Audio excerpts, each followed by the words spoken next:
it's not every day that whatever everyday journey that you're going through gets featured in any way, or that there's a spotlight on your everyday life in any manner.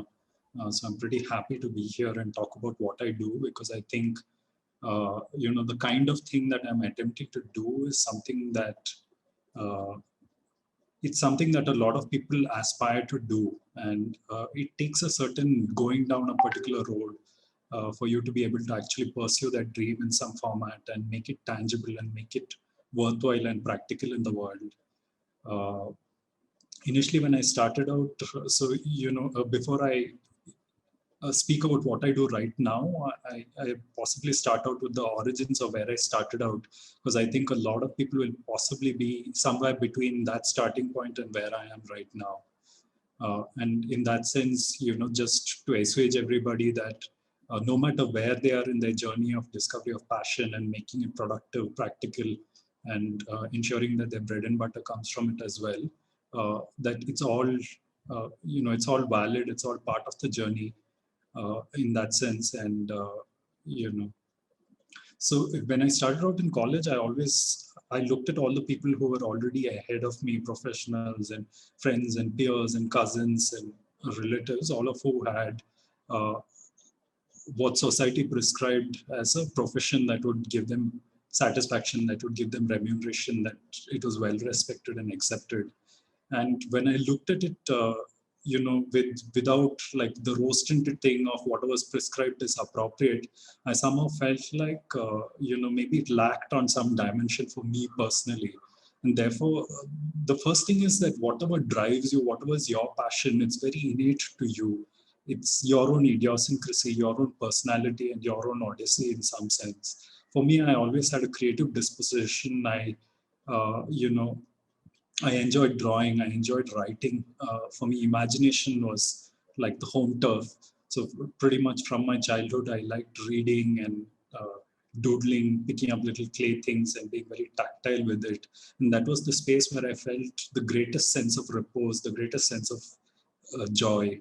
And the thing that I found was it was not dependent on extrinsic factors, irrespective of what happened in school, what happened at home, or whatever. When I was doing that particular action, which was drawing or painting or reading, imagining, I was kind of transported from that everyday reality and the mire of external circumstances and pressures.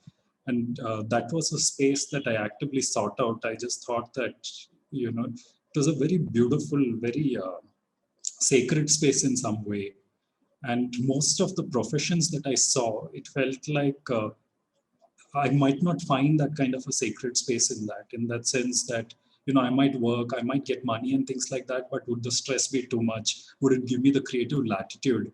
And so, whilst I was in college, I always had this lurking sense of discontent. I was part of the system, but I really didn't have any clear answers. So where does one go in the world to find something that's meaningful, something that's creative, something that can, place the bread and butter on the table?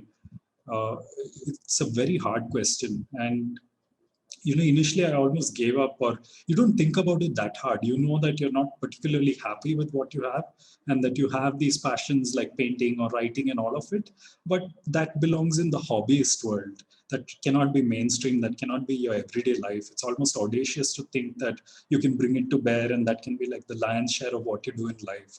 It almost feels like too much to ask from life, right? You hesitate.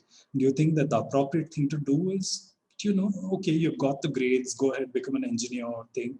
And then life should be happy. You should settle down and that should be the end of it. You travel around a little bit, you pick up some souvenirs and so on. And throughout college, while I was sitting in class and giving these exams and everything, I was left with this lurking sense of, I'm not going to find what I want uh, when I actually go ahead and it manifests as a profession. So right at that time, I started experimenting. And one thing that I found is normally, when people think of a passion, they think of a particular thing. There's a certain exactness, like a like a predisposition. So we say that, you know, I have a passion for music, I'm going to become a musician, or I have a passion for writing, so I'm going to become a poet. But the thing is, in the real world, when it comes to bear, we don't really know what it means to be a musician, to be a poet, to be an advertising professional, to be an engineer or a doctor. It's only when we traverse that path and become, you know, become that, we realize that it comes with a lot of other things. Like maybe, you know, if you're an advertising professional, you have to deal with cantankerous clients. If you're an entrepreneur, you have to deal with uncertainty. So it's a very different experience, chasing your passion and it actually manifesting, whether that actually results in happiness. So one thing that I did in those 3 years, instead of articulating precisely that I want to become an artist or a writer or this and that, I tried to articulate what I found to be giving me joy when I was in that space. So what is it that when I wrote and I created something that I believed was beautiful, or when I was painting or when I was drawing, what is that thing inside that that actually gives me some sense of solace, it gives me some sense of achievement. And so I put down the principles that were operating behind that seeming passion rather than the passion itself, because I felt like I just didn't have enough information. So is an animator happy? Is a writer happy? Is a painter, you know, well provided for? And I also realized that, you know, possibly it was a good thing. The way my family was structured and where I came from, I did come from a kind of a middle class background. And in that sense, I had to think of my limitations as much as I had to think of my dreams. And it had to be like a Venn diagram of what my aspirations were, what my you know, desires and my skills were, but at the same time that it matched with what my limitations were. So I pretty much used those 3 years to really think hard about how I would go about doing things. And the thing that I realized was that one, if I was doing something creative, I was certainly much happier. So for sure, between a logical, you know, a fork in the road and a creative fork in the road, the creative would certainly enthuse me more. The second thing was I realized the way professions are structured, it's a monoculture. So you become an engineer, you're an engineer throughout your life. If you become a graphic designer, you only do graphic design throughout your life. But the way we are built, all of us have like a multi-pronged intelligence. One day you want to wake up and write, one day you want to wake up and draw. Human beings are not built to just ad nauseum, you know, like a Sisyphean dilemma, do the same thing day in and day out. Just that there's some diversity, some flexibility, some malleability in life that I thought would be important for me. The third thing is I thought leisure to some degree. And, you know, if it meant that I was working intensely through some periods, that was okay because there was a meaning to it and there was a sense of passion to drive that. But I wanted some sense of leisure because I think leisure is like the prerequisite for any creative exercise, because, you know, it's in leisure that you marinate, you pick up sources, you fill your palette, you read, you look at the world, you kind of contemplate. If you're constantly hurried, it's very difficult to go into a space of contemplation. So the third factor was, you know, some amount of reasonable leisure. The fourth thing was I was happier when my work had some kind of a tangible impact in the world. So while in the realm of pure art, which is, you know, when I was sitting at home and writing poetry, it didn't have to manifest as something that was changing the world in any way. But when I thought if I were to choose a vocation between choosing to say, you know, market something or entertain people, I would be much happier if it was doing something, causing some kind of a small social change in whatever minimal way, but in a meaningful way. So I felt like, you know, there would be questions which were more worth solving and you could see the human impact of it. So that was the fourth thing that I wanted. And the fifth, of course, was that I did not want, you know, because I was choosing something that was a little bit offbeat, that I did not have security, that I was not, it was not a financially viable proposition. So in that sense, you know, it did seem audacious that you want something creative, you want something which is creating some change in society. It gives you leisure, it gives you diversity, and it puts the bread and butter on the table. And when I looked at the LHS and when I looked at the RHS, I couldn't find anything. And that's how I ended up starting my own enterprise. And I've been at it for the last 15 odd years, and the brands have morphed from one thing to another in some form. But essentially, so I run this enterprise called Applied Wonder. It uses creativity just like ad agencies use it to sell products and things like that. I use it for socially inspired ideas, businesses, and movements. Because communication is a very powerful device. So it marries creativity, it marries strategy, it marries psychological insights all together to move you to do certain things in the world. And you can pretty much weaponize it. You can make people choose wrong products. You can make them make wrong decisions. But what if it was brought to bear to make society better? So this is pretty much what we do. And what it means in practical terms is that we design brands, which is if you're a social brand, like let's say you're an organic food brand, what is your logo? What's your packaging? What's your website? How do we articulate your story in a powerful way that's authentic and that truly represents you, and it's not a cosmetic exercise? The next thing people come to us is for surgical campaigns. So somebody might say that, look, we're launching a socially conscious fellowship, or we're launching a product for the bottom of the pyramid. How do you ensure that it reaches those people and that they actually purchase this so that their lives get better? The third thing that's kind of a forte and a specialization is behavior change communication. And behavior change communication means that it's easy to sell soap to somebody. To make them wash their hands is difficult. And when you change that small behavior, you're potentially saving the lives of millions of children who die due to diarrhea, because hand washing with soap reduces diarrheal mortality by a significant delta. And see, pretty much if you can change behavior, you can change the world. Our world is pretty much composed, like what we do is more important than what we say. Right now, when COVID has hit us, we don't really have a response. Like now, of course, vaccines are coming, but it's still in its rollout, and its efficacy is kind of a roulette, it's a wheel and spin. But the only real response we have is to collectively change our behavior, to wear masks, to maintain social distancing, to ensure that we sanitize and wash our hands. So pretty much in the face of the greatest challenge that we have had collectively as, as a people on this planet, the only response we have is to change our behaviors, and not individually, but collectively. So behavior change, what makes us do what we do, and how do we pull the right levers that go into the source code of what manufactures behavior? That's one core area of expertise that we have. I personally come from a bit of an animation and a filmmaking background. I'm an animation aficionado. So that's something that I've actively done. A lot of times, when you're creating a brand or a campaign or you're triggering behavior change, it's really useful to have the silver bullet of a film. And my personal preferred medium is 2D flash animation. So I brought together these inclinations that I had of creating social change, of marrying creativity and making it functionally viable as an entrepreneur. And I've been doing this painstakingly for the last 15 years. And it's not been an easy journey, but I would say that well worth it, because that's the whole point of finding something that you're passionate about, that uh, it's worth the pain. Pretty much that you find something, it's the best way to apprehend both the possibility and the catastrophe that life, places before us. So when times are bad, you still have something to hold on to because you feel you're doing something meaningful. And when the times are good, you can bring all your skills to bear and create something of consequence in the world. And so that's why I applied Wonder, and that's like a broad summary of where I was at. So to put it in a very practical way, like I said, the first thing is don't define your passion too exactly, because that always leads to trouble. One, because you never have absolute information about what that will be when it actually manifests, whether it will give you joy in the way you imagined or envisaged. The second thing is it gives you lesser and lesser latitude for success and navigation towards that. So you define what are the things within that act of passionate act that gives you joy.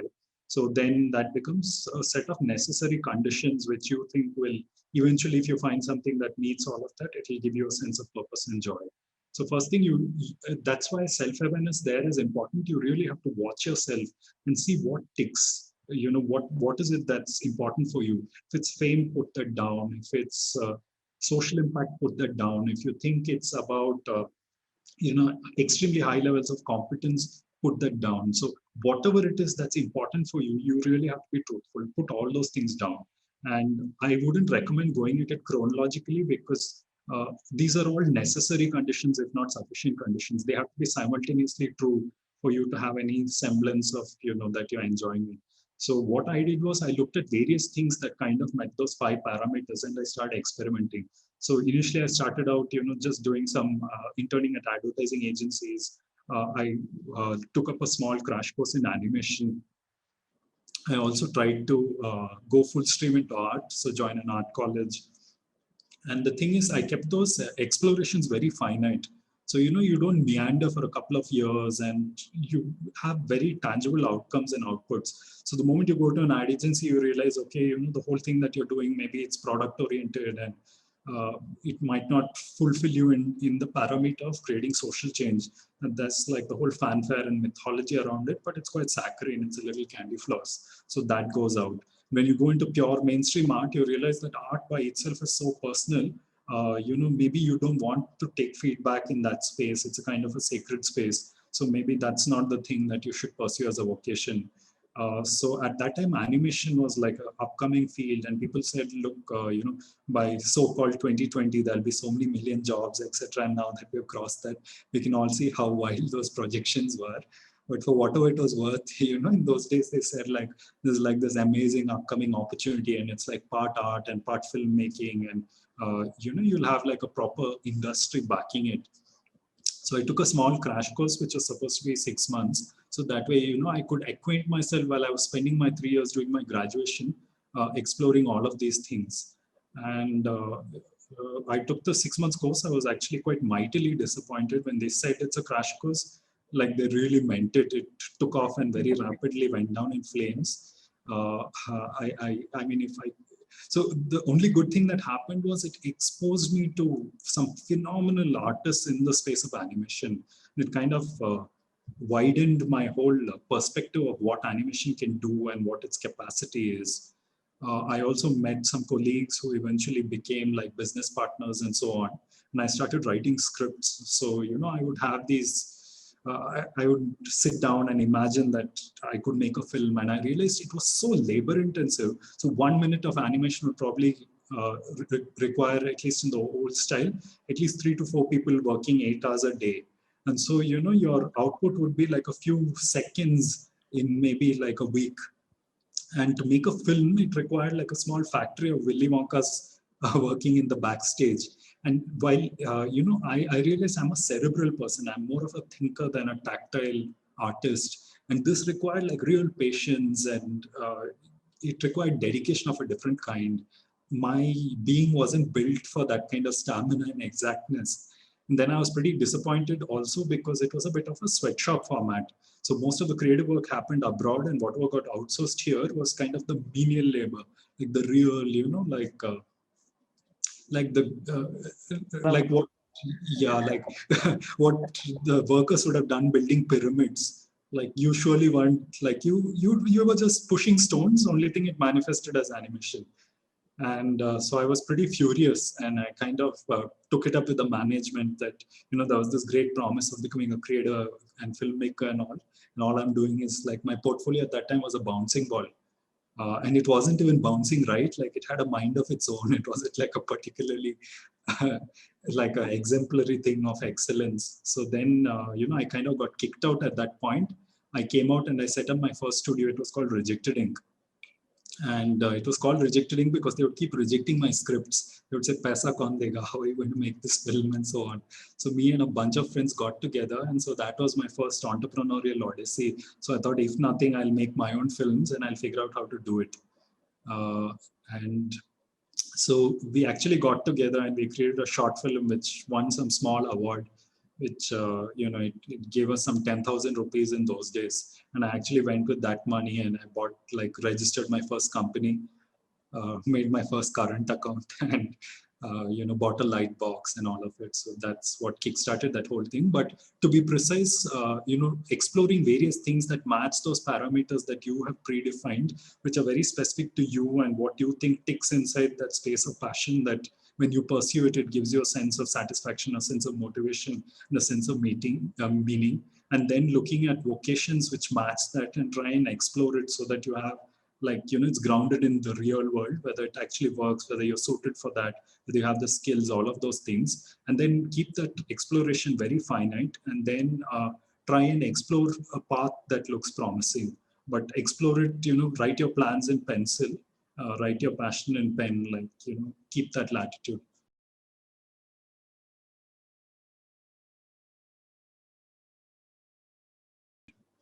Actually, that's a really interesting question. But I do have a bone to pick with the way passion is defined. It almost feels like a great tragedy in life if you haven't discovered your passion. And this whole cliche of finding your passion, and there is this worldview of you find your bliss and so on. Uh, Personally, having chased whatever I have and gone through the trenches, I almost feel like just purely the way it's mythologized and misrepresented causes a lot of pain to people. So people feel a little lesser in some way, but the thing is, it is an important question. Like, if you ask me, it's possibly the most important question that you're apprehended with in life, which is, look, life, maybe it has some kind of a transcendental meaning or spiritual meaning, and that exists where it does.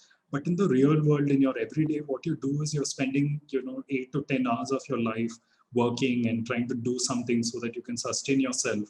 And it's kind of really important that you feel motivated and energized, and you feel that whatever you're doing is meaningful. So it's really critical that you figure out what works on those two dimensions for you. So for me, passion is characterized by it gives you an enduring sense of motivation and an enduring sense of meaning. And what I mean by that is this: that irrespective of how circumstances go, when you do that particular action, uh, it's not linked, it's not a function of external things. For example, when you paint, when you write and things like that, there's an intrinsic motivation. Say somebody who's passionate about travel, no matter what's happening, like if this, the moment they get on the road, they're wide-eyed and they're observing things and so on. People who are passionate about cinema, it doesn't mean that if they cannot make cinema, they cannot be passionate about cinema. So what they're doing is they're unlinking from whatever their world is and getting transported with that. And it gives them a great sense of resonance and a great sense of meaning. Like, that's time well spent. So in that sense, I think these are the symptoms of it, which is it feels meaningful. It feels like you're motivated to do that. It's not a momentary thing. I also, especially in the context of since this is kind of a practical thing about how do you bring it to bear in the world, I think it has to be grounded in your own reality. So what is your circumstance and things, like say I want to be a footballer, but I just don't have the skill. So then that's a dream, that's not a passion. Now if there's a very specific exam that I want to crack or a course that I want to get into, that's a goal, it's not a passion. So passion is a little more open-ended, it's more scalar, it's something that gives you a sense of meaning. It's a space that you occupy, and if you operate in the world from there, irrespective of whether you're dealing with difficult circumstances or good days, that it embellishes both. So it's something that's innate to you and gives you, it pays off along all those dimensions. And then you just have to link it into the humus of what is your circumstance, what is your skill and capacity. So if I were to draw something from behavior science, and I know it's a little, but it's if you want, like if I were to try to define this very precisely. So in behavior science, we say that there are two kinds of motives in the world: intrinsic motives and extrinsic motives. And in the hierarchy of what drives human beings, intrinsic motives are much higher. For example, the nurture motive, where a mother has the intrinsic motive to nurture her child, is much higher than the extrinsic motive of people saying that she's a good mother. So, when a musician is creating, he might do it because people will applaud and, it brings him fame and all of it. But in the solitude of his basement, when he's conceptualizing and he hears the notes of a violin, like what drives him to create and what triggers that creativity, that's an intrinsic motive. And if you operate, if the ratio of intrinsic to extrinsic, in my view, like if it's dominantly intrinsic, then you're in a good place. Then irrespective of whether it gives you fame, whether it gives you money, whether it, people think whatever they do, it's a more durable space to occupy. That's one. So I think look at what your intrinsic drives and motives are, and see that space that you're defining, what you enjoy doing. It's what is that intrinsic motive? Then it's certainly going to be a little more. It's not like one day it's a whim and the next day you feel differently. So with your question of does it change over time? If it's a deep enough intrinsic motive, you will find that it stays constant. In fact, it only gets deeper. Uh, it doesn't wane and wax. It's not like a phenomenon of that nature. It has a more enduring quality. So it should be enduring.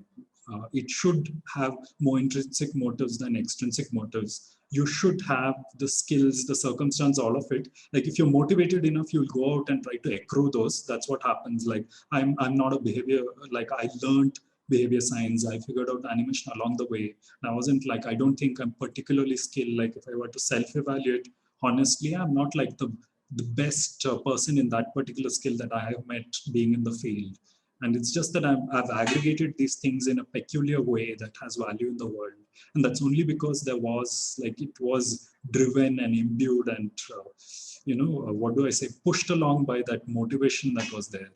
So certainly you should differentiate it from a dream, from a goal. And it shouldn't be something that's externally prescribed. Like, people say that you should have a passion in travel. Maybe it doesn't, I don't feel anything about travel actually.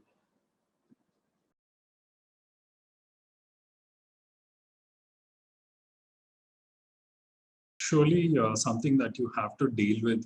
You cannot exclude, you cannot exist in a, like just pursuing passion in exclusion of the world outside and what it does to your passion. So personally for me, initially when I started my career, I used to be very attached to my ideas. Like I remember my first project where uh, it was something about, changing the electoral system in India. And there was the social organization based out of Hyderabad, led by this very enlightened bureaucrat, and now he's quite a significant political player in Andhra Pradesh. So his whole point was, look, the electoral system that we have, it's called the first past the post, which is if I get one vote more than you, I win, I form the government. And so, if you say democracy is listening to the majority, first of all, it's only like 60% say that vote. And out of that 60%, that gets split between 5 candidates. So between the top 2 candidates, it's hardly 1.5% of difference. And if I get one vote more than you, then I pretty much form the government. So actually, you're listening to like 3% of the population rather than 97% of the population. Secondly, it's like a weighted arithmetic mean in the sense that if I can buy that 1.5% or I can nudge some irrational cause to make that 1.5% swing, then I will win. So how won't corruption be there in a system where, it's the dice is statistically loaded this way, which is a very interesting point of view.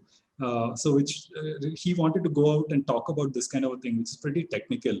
And then we went there and, most of the campaigns that were done, it was all about statistics and things like that. And nobody was getting it. So finally we decided, that was one of our first projects. We said we'll make a full magazine of cartoons because people identify with politics through current affairs. And you could start like a longer discourse around it. So there was this famous Shankar Weekly in the 80s where one cartoonist ran. So it was like a magazine of just cartoons. So we went back and within like 1.5 weeks, we created this giant magazine. And, in those days, our systems were really trashy. So if you had to like, you would just click with the paint bucket, wait for 5 minutes, then the color's wrong, Control Z. So it was really painstaking work to conceptualize, create a full magazine. And, when he's expecting, say, a documentary or a campaign to go back to a room full of people with a magazine, that to a cartoon magazine, you're really risking it. So we showed up and all of it, and the presentation went brilliantly. And India Today and some other group said we'll launch this magazine. It's absolutely brilliant. And just 2 days before it was supposed to launch, the person had a change of mind. He said, forget all this changing the system, I'll go stand for elections. And so he just went and canceled the whole thing. And the check that was coming in the courier, they told us not even to deposit it. So basically all our 6 months of work, creating all of that, about 30 meetings to various people, pushing it through, like it just disappeared in one moment. So we, like financially it was draining, psychologically you put in so much. And over time, I came to realize like you have to cultivate some level of disattachment. And it actually bettered my capacities as a creative person, which means to say that, when a client gives complicated feedback, I try to come up with a creative idea that allocates for that rather than give them a bad idea because the feedback is bad. That is one. The second thing is you develop some amount of disattachment with your outputs. Normally, as a creative person, it's wholly ego driven. You're like, really, oh, this is such a brilliant idea. How can you not say it? And you realize that the moment you take a few steps back, you're able to come up with far more, like many more ideas, and oftentimes better ideas than the one that you would have stopped yourself at, that because you created it and it chronologically came first. So in some sense, it's spiritually also, it's a good thing because, you're more removed from that thing of the ownership and the doership and the, whether it manifests or doesn't manifest. And the moment you delink the outcome, you delink the process with the sheer act of creation, the next time you get a challenge, you're not thinking. You're just immediately switching on the thing of how do I solve this? So then, you get a long-term stamina and you become far more flexible. The third thing is you also develop skills to try and navigate your ideas. So when I started out, I was typically like the creative person who would throw down the hat saying, this client just doesn't get it. And over time, I've come to learn to articulate, present my ideas. So you grow as a person. So you have to go through the growth pangs of working with the world, of facing the consequences of dealing with failure and the caprice of both chance and people, and developing a healthy disattachment so that there's more, more diversity and more richness in what you do in the world.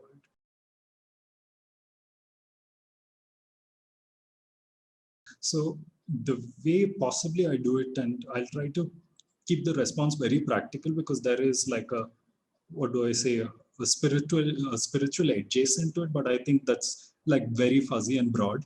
Maybe I'll start out with things. So I look at it, there are always three stages to an idea. One is when you're kind of conceptualizing it. Then the second thing is when you're presenting it to people and kind of it's colliding with the world. And the third is when it's actually manifested in the world and you attach the outcome.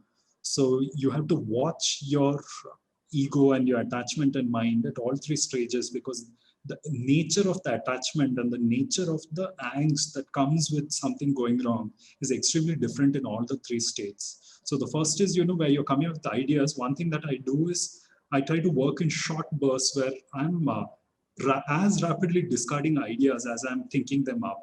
So what happens is that you're not lodged or you're not attached to one idea, because you yourself are in that process of, you're really in this fertile space where you're kicking it out and like thinking. So you're taking joy in the sheer diversity, the intensity of it. You're not, it's, the moment your mind thinks, oh, this is a good idea, let me hold, you stop thinking new ideas and you get so attached to that, you start talking yourself out of subsequent ideas. So the first thing is create a lot of ideas, be uninhibited, watch your mind when it gets attached to one idea. Try to see what's working in the idea than the idea itself.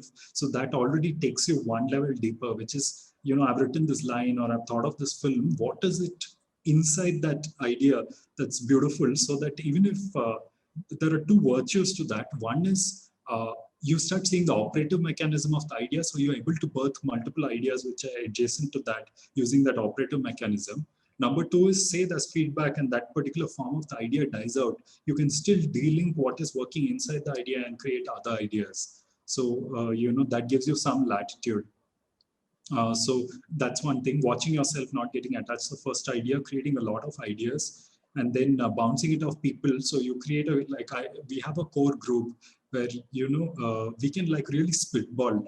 There's no fear of somebody's going to shoot this idea down or something. And it's in that core group, people come in like, you don't just let people in at that point. It's people that you're comfortable with and you think will have the discretion, the empathy, and they'll truly give you feedback in a way that's productive. And in that space, you don't look at ideas as final.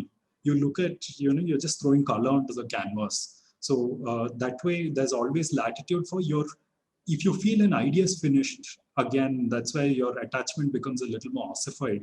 If you keep it a little fluid, then your attachment also is a little more, it's not as thin. But it's a curious state because, to create, you operate from a place of the mind, a place of the ego. And there's some satiation that comes with watching it manifest. So it's almost very difficult to balance both of those. But that's the amphibious acrobatics that you have to do as a creative professional in a vocation. So that's in stage one. The stage two is when you're trying to present and, you try not to take sides, in the sense that you present multiple ideas and you articulate them with, you give it your all. Like each idea, you try to sell it to the maximum of your capacity. So you're not like predisposing people. That way, you leave the thing a little wide open. It's only when you take allegiance to one idea that when that gets shot down, you get hurt a little bit more. But in your professional view, if there's a hierarchy in the ideas and things like that, at the end of it all, you make sure that people see the pros and cons and you explain why and how that one idea is better than the other.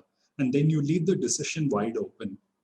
Number two, when you're articulating ideas, so one is, not taking allegiance to ideas and ensuring that you give, like you try to sell each idea completely and absolutely. And the third thing is, try to, if you've done your work with a certain amount of rigor and you truly believe that an idea has a certain power, you will not take no so easily.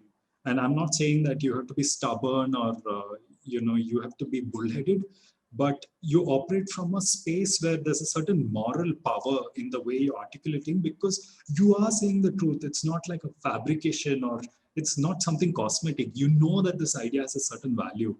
And over time, you also invest in, you see that when a good idea doesn't go through, you partly look at it as the peculiarity of that client and that situation and all of it, but partly as your incapacity to articulate it. Because I think like the creative idea is never there in itself. It has a packaging. You have to navigate it in the world. So you work at articulating your idea in a powerful way, in a way that's palatable to the client. And that's an iterative process. It's an expansive process. It's a process that requires disattachment and to let go of anger and angst that a particular idea didn't go through.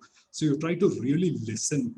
That's one more way of doing it, which is, when somebody's saying that an idea doesn't work for a particular reason, the first reaction is, but it works, like, you're not saying it.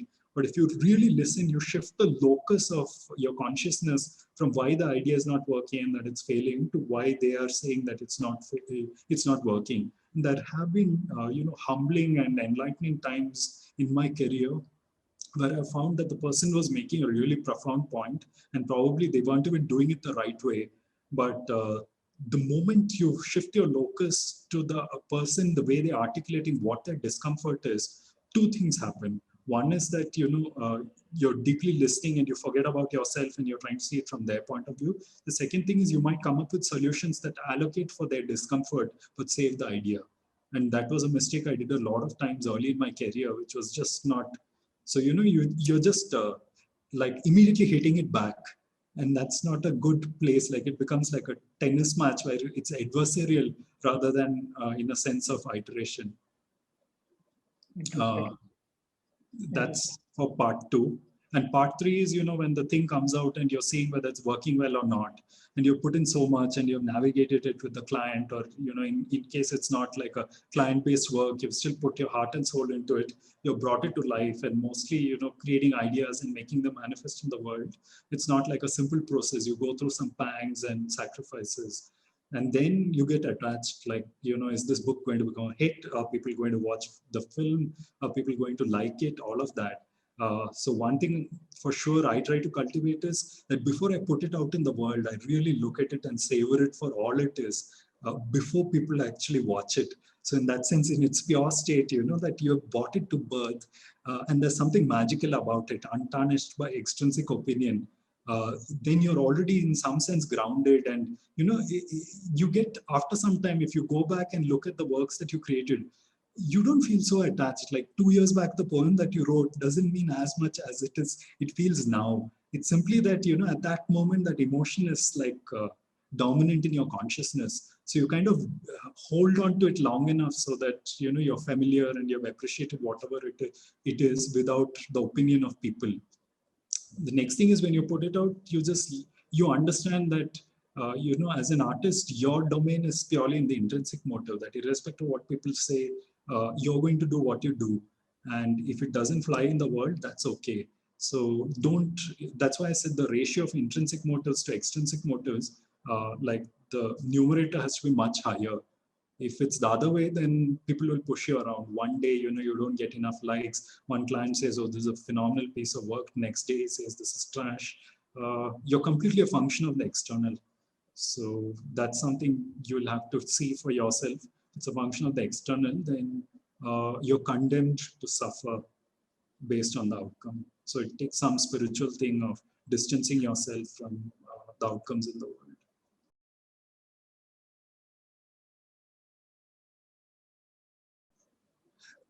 The thing is, normally creativity comes out of very molten emotion. And that means to say that as a creator, you're constantly in a space where you're dipping into very dark, molten spaces, very intense emotions. And meditation helps you balance that, because if you don't have a substrate that keeps you calm, that helps you control your ego, that uh, helps you deal with intense experiences in life and then alchemize it in some kind of a form of art, uh, you will not be able to lead a normal, peaceful life in that way. You'll just be a little lopsided. So it surely helps to ground you and to anneal your molten emotions. Second thing is, stepping away from the ego, like I said. And I have found that the more you distance yourself from that, the better the outcomes of things manifesting in the world. Because a lot of times it's not the excellence of the idea that's a barrier, but it's your own attachment that puts it in adversarial light to people who might have brought it, made it real in the world. I also think it's very good for organizing your thoughts. And besides that, just sheer immersion. For me, the best definition of meditation is, if you think about what your mind is, it's like a bunch of thoughts and images, right? You say, I hear my thoughts, or you equivocate, you have those voices in the head. So it's like the scatter diagram of all kinds of thoughts constantly bombarding yourself. And meditation is about letting go of that scatter diagram and being able to focus on things which have a certain more, like, there's more value and salience and equanimity in those particular thoughts. And a lot of times creative ideas are those ideas. So you become more receptive, more clear, less attached, more productive. So for sure, like, meditation is good for everything. And if you're a creative entity, certainly for creativity also. Actually, there's a lot to be said about it. I'm sorry, like, that's a very, I think, a very simplistic way of responding to that question, but just the scope of that is just so vast. Uh, so yeah, that's my feeble attempt at it.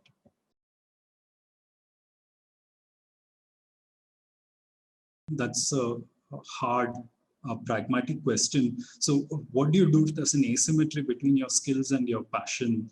One thing is, you obviously try to work at improving your skills, because that's the practical way to do it. And there it's a little bit finer, because you're motivated to do it. You feel like this is something that drives you, and therefore you're improving your skills in that direction. But there are times where your passion is not economically sustainable, it's not sustainable in the real world, then you'll have to find that as an adjacency to what puts the bread and butter on the table. That's not something that I would recommend. I would prefer that, for example, there were many things that I wanted to do, but I was just not skilled enough to do that. And so you kind of find something that you can actively pursue, and it's a little more within your reach. It's a hard task, but honestly, like, that's the only way to do it. Like, if you're choosing a passion as a vocation, it has to be endorsed by your skills, by your circumstances, uh, and pretty much by kairos. That's like the mode of the moment. And practically, you'll have to build a roadmap that if your future self is able to access that skill, what can you do to improve it? Because sometimes it's very painful to expand and learn new skills and go through feedback and all of it. I've been through those growth pangs, and sometimes it felt almost tortuous, and like, you just lose the motivation. Like, you start out with, it feels like pure passion, like desert, and then you're left with just this long course of salad where you're going through this thing. But as a creative person, you have to think of yourself more like a farmer, where you go every day to work, and there's toil and sun, and sometimes it may rain, it may not manifest. But at the end of the day, when it flowers, it's something beautiful. So you'll have to go, you're obligated to go through the suffering of improving your skills in the service of, finding your passion and manifesting it in the world. And if it doesn't, find an adjacent way where, you do your work, but at the same time, you're able to cultivate your passion. And then you'll have to look at, that your life doesn't get lopsided, where you're just like blown away by the torrent of your profession and you can't find time for your passion.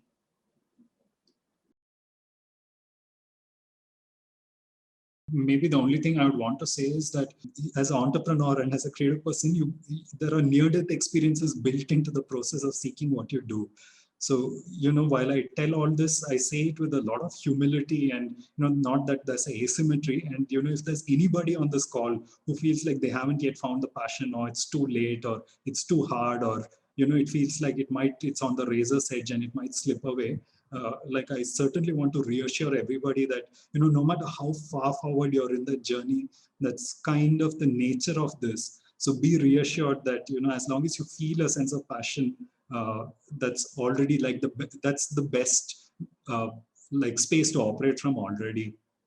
And do go ahead and seek it in whatever way. Do it finitely, do it rapidly, and I'm sure that everybody will find something of value, and it will give dimension to your life. So and thank you for listening to me like a perfectly serviceable Wednesday evening. So thank you so much. It's been a pleasure.